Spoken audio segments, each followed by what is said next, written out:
Hello, and this will be my video assignment, the self-evaluation, individual evaluation. So I'm actually the blue right now, and the black is where I want to be.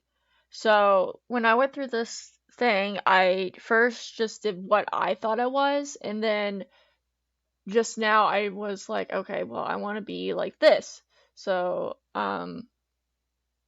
when I went through the first time with the blue, um, I was trying to think of myself, okay, if I had to do the job now, this is what I would do. And then today, when I went back to do what I thought in the future I should be, um, I was hoping that's what my goals would be. Um, I like having stuff in the middle, but also I'm like, I know we probably should have both sides, like have more one side depending on the tasks that we're given in our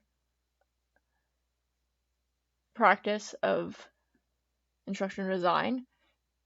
But I like this assignment because now I have a goal in mind and I like having visual stuff so I can actually print this out and actually put it up and be like, okay, now I need a 6 instead of a 4 or a 8 instead of a 6. So these are tiny goals that I can actually look forward to when I finish this class and everything. Hopefully, or just getting my degree in this. But I really like this assignment, and thank you very much.